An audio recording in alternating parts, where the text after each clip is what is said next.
assessment that, the top leadership of Iran, including the man who was in charge of their nuclear program, they've been eliminated. The defense minister report suggests that's the assessment of Israel, that the defense minister too has been eliminated. And Donald Trump himself is monitoring the situation. Sanjay Suri, if you're there with us, Sanjay is reporting live from Tel Aviv. Okay, I'm hoping Sanjay will join us in a bit. There have been repeated, alarms going on, sirens going off at Tel Aviv, warning people to take shelter. And Sanjay is there reporting live as all of these unfold. But once again, bringing in my two guests, Iranian activist Elahi Jamali is with me, also Niak Ghorbani. Elahi, Donald Trump himself, we are told, as per reports, is monitoring the situation as it is unfolding. Iran is not holding back. They're repeatedly trying to strike at Israel and also at the US bases in that vicinity. How do you think, beyond the 12 days that Iran managed to hold on, today is, of course, day one, the first few hours, but do you see this stretch on for almost 2 weeks like we saw the last time? I'm hoping it's going to be shorter than that, but from the look of things and the retaliation that the Islamic Republic is pushing forward, or at least displaying at the moment, it looks like it could be a little longer than that. However, I am hopeful that the surgical operations that are taking place at the expertise of the IDF and the US military, as the minutes are passing, we are hearing more and more of the lists getting longer of those who are eliminated. So as the regime is kicking off its final display of power, it is crumbling indeed. And it is quite historic and symbolic that the two countries that for 47 years this regime pushed and pushed and pushed to humiliate by putting their flags on the ground where Iranian people refuse to walk over. And the continuous, repeated, empty, bogus chants of death to America and death to Israel at the will of this regime, it is now showing them where the Iranian people's will is. Right. All of their propaganda has brought them to President Trump, keep your promise. That promise is now being kept. Okay, let's Elahi, just give me a moment. Give me a moment. All of you are expecting Donald Trump to keep his promise. The man himself, the President of the United States of America, what is it that he is telling the people of Iran and his allies as well as his own countrymen? Let's listen in. Just imagine how emboldened this regime would be if they ever had and actually were armed with nuclear weapons as a means to deliver their message. For these reasons, the United States military is undertaking a massive and ongoing operation to prevent this very wicked, radical dictatorship from threatening America and our core national security interests. We are going to destroy their missiles and raise their missile industry to the ground. It will be totally, again, obliterated. We're going to annihilate their Navy. We're going to ensure that the region's terrorist proxies can no longer destabilize the region or the world. So let's just break down for you what has happened over the last few hours. The key Iranian locations that have been struck. Let me just bring that map up for you. Tehran, multiple locations have been hit there. Natanz, the critical nuclear site, that has also seen Israeli missiles getting off at Natanz.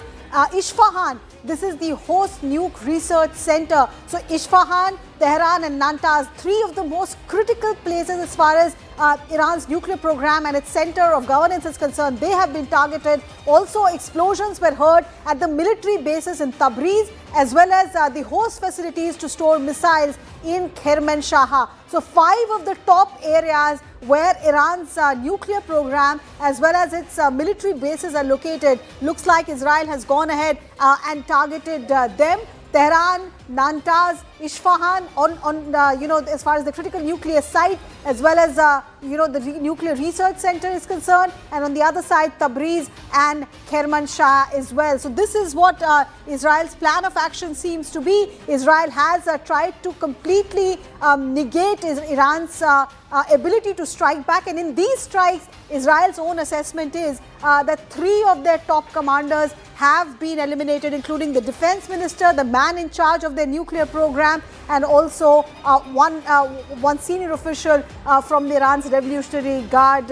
And what is it that the retaliation have been like? The US bases in Middle East, those have been struck as well.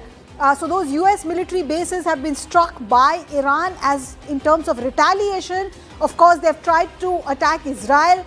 Also explosions heard in Kuwait, Bahrain, Qatar, UAE and Oman. We've been showing you visuals from Abu Dhabi and Dubai as well and there's an advisory from the Interior Ministry in Abu Dhabi too. So all of these areas which are bases of United States. So Iran's retaliation not limited to Israel alone, it is also going ahead and targeting the United States bases in Kuwait, Bahrain, Qatar, UAE and Oman. So the entire Middle East has also been pulled into this escalating conflict between Iran and Israel, supported by the United States of America. We're keeping our focus on this story, which is fast developing. Stay with us as we slip into a very quick break. We'll come back with more updates from the ground.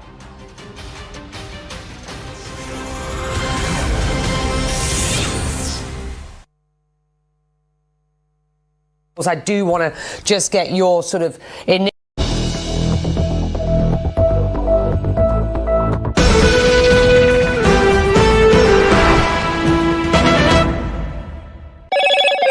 Hello, Moto.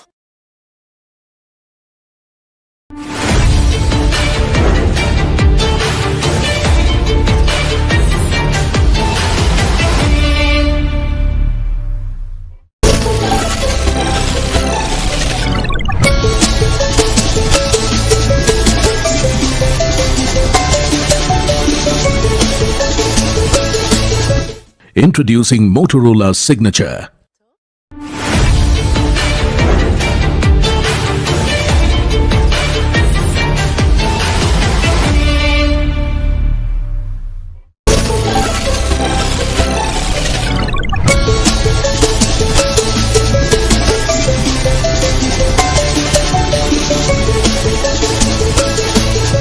Introducing Motorola's signature.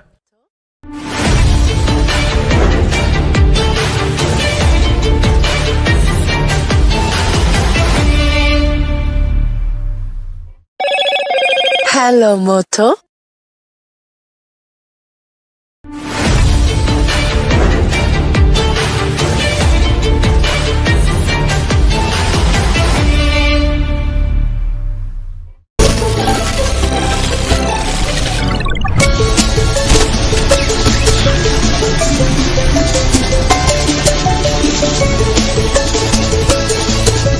Introducing Motorola's signature.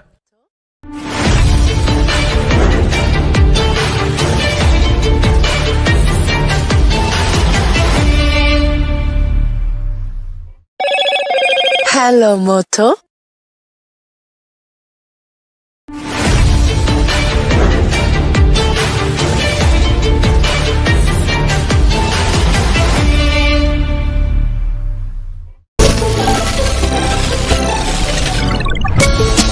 Of course, taking it forward from here. Anand, the United States President Donald Trump is just confirming that his forces have conducted these strikes. Yes, it is. And Israel has already called it Operation Lion's Roar. Thank you for that, Arun. Professor Brahmachalani is also with us. We'll also go across to our other guests who are joining us on the broadcast. But viewers, we are breaking format to get you what has happened or what is currently happening in that region. Iran is under an all-out attack, even as the Israelis have mounted a massive string of cyber attacks trying to bring down critical Iranian systems. The American Navy is using its full might and force. Just an update that we will start with. The Embassy of India in Jordan has actually tweeted and said that in view of the prevailing regional situation, all Indian nationals and tourists in Jordan are advised to exercise utmost caution, stay safe and follow advisories issued by local authorities diligently. All Indian tourists in Jordan are further advised to leave the country immediately before the operations of commercial flights get disrupted in case of any exigency. In fact, if you were to check flight radar, and we'll try and show you here from our news pit in a bit, that the entire airspace is clearing out. The moment Iran said that they were closing the airspace at least until Thursday next, and that entire region, and the huge assault across multiple locations in Iran by the American military. Trump is on an all-out aggressive mode. What he's saying is that Iran can never have a nuclear weapon. To safeguard America is what he's saying, and its people and this region. Iran can never have a nuclear weapon. We are going to decimate their navy, is what he's saying. They are a vicious group of hard, terrible people, and I'm quoting President Donald Trump here. Its menacing activities directly endanger the U.S., our troops, our bases overseas, and our allies throughout the world. Trump has further said that the U.S. attack on Iran could result in the deaths of U.S. personnel and cause casualties, saying that often happens in war. When he was asked of the repercussions, he said when you go into war, you have to game losses, you have to be able to absorb a few losses, but it's for the greater good. Trump further saying, and I'm reading this out, we are going to destroy their missiles and raise their missile industry to the ground. It will be totally, again, obliterated. We are going to annihilate their navy. Just a short time ago, Trump has further said the military operation in Iran began. Our goals are to protect the American people and eliminating immediate threats from the Iranian regime. Terrible and malicious people. Iran must not have nuclear weapons. Never. This regime will learn that it must not challenge American military power. And then Trump has told the IRGC to lay down their arms, saying they will be treated fairly and with total immunity or face certain death.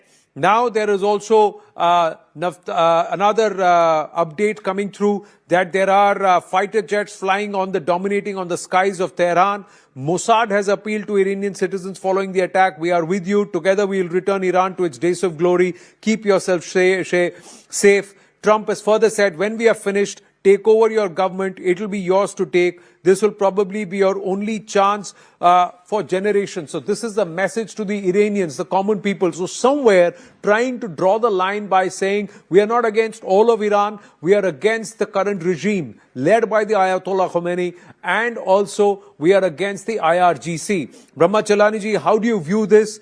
Because there is a certain level of politics that's already developed closer home. Pawan Khera has just tweeted saying, look, Modi's friend has attacked Bharat's old friend Iran less than 48 hours after the Prime Minister left Tel Aviv and touched down in Bharat. Brahmaji. As you know, Anand, that Trump in his second term has carried out a series of military interventions. He has bombed more countries in the very first year of his second term than Joe Biden did in his entire 4-year term. But this renewed strikes on Iran, just 8 months after he claimed publicly that his bombing of Iran's nuclear sites had completely obliterated Iran's nuclear capability. He, in fact, posted on social media that not only had Iran's nuclear capability been completely obliterated, that it would take years for Iran to rebuild that capability. Now, within 8 months, his goalposts have shifted. He's now talking about freedom. This is the usual tactic with the US. Whenever it intervenes in any country, under any administration that has spoken about freedom, freedom is only a facade for intervening in another country's affairs. But let's pose a very basic question. Pakistan has nuclear weapons. Pakistan is building ICBMs according to American intelligence. In other words, Pakistan is building a missile capability that can strike the United States. And as U.S. governments have admitted in the past, Pakistan has been involved in nurturing terrorist groups. In fact, there was a Pakistan link to 9/11. The key masterminds like Sheikh Khalid were found in Pakistan. Osama bin Laden was ultimately found in Pakistan. Yet the American administration, today's administration, is not concerned about Pakistan. It's actually mollycoddling Pakistan while claiming that Iran poses an existential threat to the U.S. As the New York Times yesterday pointed out in a detailed front page article, that all the three basic claims that Trump has laid out as to why Iran needs to be attacked, all those three key elements are based on falsehood. Now, the more fundamental question is this, that if this operation against Iran doesn't go well, it will not only mar Trump's presidency, it will actually stem his his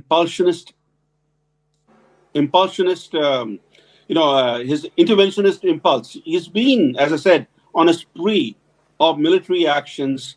He has redefined peace. Peace no longer is the absence of war.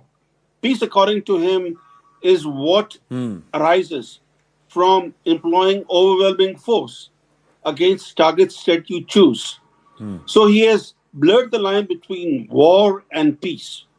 And the kinds of military interventions he has carried out, he has felt emboldened by success of these operations, especially the one in Venezuela, the way he managed to bring about regime change in Caracas. All that has emboldened him. Now, if this operation against Iran were to backfire on Trump, that will completely blemish his presidency and basically tie his hands for the rest of his second term. Well, but one would assume that he has gamed that, and the fact that he delayed it for such a long time to trying to avoid it was perhaps fruit of or somewhere proof of the fact that he wanted Iran to toe the line. There are others who believe, Ambassador Prabhu is with us, Ambassador Prabhu, there are others who believe that Trump has decided to try and... Sanjay Suri is also with us. Sanjay Suri, in Israel, are there any alarm bells ringing, any sirens that are blowing? What is the message around in Israel? You're down on ground even as Israel has joined operations and called it Operation Lion's Roar. And we are given to understand the Israelis have started with the other arm of craft of war, where they've attacked the installations via a massive round of layers and waves of cyber attacks across all Iranian installations, critical installations. Well, in Israel, we've had warnings and by way of a siren going off, and there have been alerts issued to everybody in Israel through the Homefront app. And people have been told to stay alert, stay close to a shelter. This is an alert, a warning that's gone out. There are no visible and immediate signs of any panic. There are unlikely to be any. Israelis are very strong as a nation. They hold their nerve in the face of such a situation, and not least because just about every Jewish Israeli is trained in combat.